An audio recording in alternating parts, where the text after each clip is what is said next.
हे जे लिरिक्स तुम्ही करताय त्या लिरिक्स म्हणजे एक कसं असं वर डोळ्या गेल्यावर सुचतं का? नाही ऍक्च्युली चाल करता नाही नाही लिरिक्स एकदम वेगळे आहेत, एकदम वेगळे आहेत. लिरिक्स याचे मी कधी ऐकलेच नव्हते बरं का. आमच्या इथे पोरं आता नाचतात वगैरे नाही का वर्गण वगैरे घेऊन, पण कधीच नाही असे लिरिक्स. खरंय. एक नंबर लिरिक्स आणि कॉंग्रॅच्युलेशन. Thanks a lot. ह्याच्या सगळ्यात पहिले सुचलेलं मला ना समहाऊ दरवेळेला 2-2 मुखडे सुचतात, त्यामुळे नक्की कुठला ठेवू हे कन्फ्युजन होतं. ह्याचा पहिला सुचलेला मुखडा तुम्हाला सांगतो, जो आहे या गाण्यामध्ये, जो पुढे येतो, जो मुद्दाम गातो आता तुम्हाला थोडंसं एंटरटेनमेंट.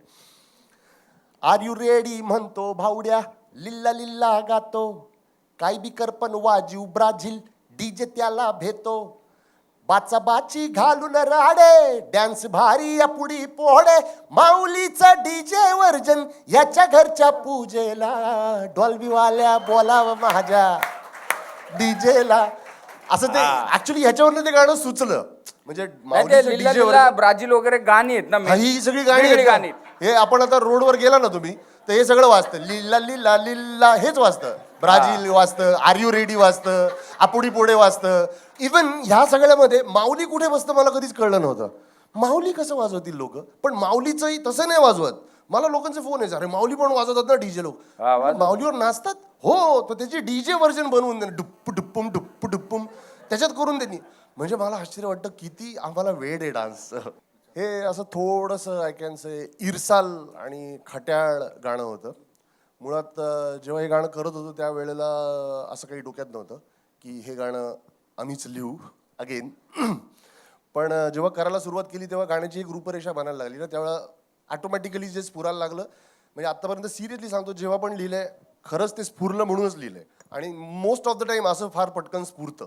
ह्याच्यात फार म्हणजे याचा एक पुढचा अंतरा होता जो मी आता तुम्ही ऐकलं नाही त्याच्यात सांगतो. पण गाण्याचं त्याचा बाज असा आहे, त्याच्यात सांगणं हे आहे की आजकाल जे एक डान्स आणि डान्ससाठी जो एक वेडेपणा आहे जो सगळीकडेच असतो. म्हणजे आमच्याकडे बरीच मुलं आहे, मी त्याच्यात बऱ्याच ठिकाणी काय काय असं म्हटलेलं आहे. म्हणजे नॉट जजिंग इट, जो चांगलं वाईट असं नाही म्हणते, ती फॅक्ट आहे आता. कारण आमची मुलं वराती असली तरी वरातलेलं पण नाचणार, मिरवणूक गणपतीची असली तरी नाचणार.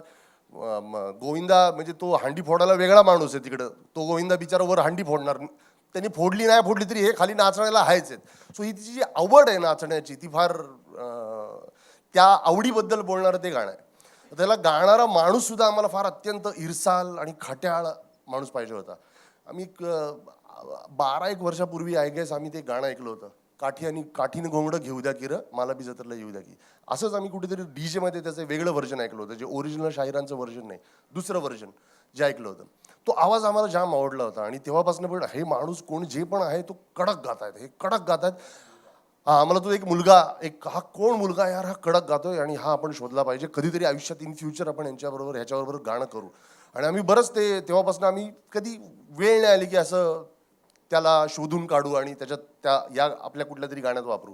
हे गाणं जेव्हा केलं तेव्हा आम्हाला सिरियसली वाटायला लागलं की त्याला एक ना, हे गाताना तुम्ही एक बघा, म्हणजे त्याच्यामध्ये एक ॲक्सेंट आहे, एक फार ग्रामीण ॲक्सेंट आहे आणि फार कॅरेक्टर आहे त्याच्यामध्ये, आणि एक मच्युरिटी आहे ज्याच्यामध्ये. तो सल्ला आहे, काहीतरी इरसालपणा आहे.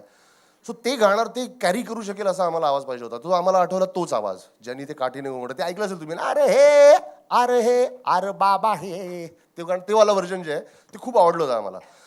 तर त्या गायकाला आम्ही म्हणजे अक्षरशः त्या मुलाला इतका शोधला आणि शेवटी आमच्या रुपेश राऊतमुळे आम्हाला तो अत्यंत इझिली सापडला. सो थँक्स रुपेश राऊत, असेल रुपेश आलेला तर. सो रुपेश राऊतमुळे तो पटकन सापडला इमिजिएटली. आणि मग त्यांना बोलवलं घरी. मग रुपेशचा मला फोन आला, अरे ते गाणं त्यांनीच गायलंय पण ते त्याला झाली 20 वर्ष. म्हटलं 20 वर्ष झालीत गाऊन? मग आता ते अच्छा म्हटलं ते ठीक आहे, भेटायला बोलव. म्हणजे आता माझा तो मुलगा हे स्वरूप गेलं. मी त्यांना प्लीज उभं राहायला विनंती करतो, नागेश मोरवेकर प्लीज उभे राहा. आम्हाला ज्या आवाजातनं वाटलं होतं मुलगा, तो आता मुलगा असा दिसतो. त्यांचा सत्कार टावेल घाल खांद्यावर.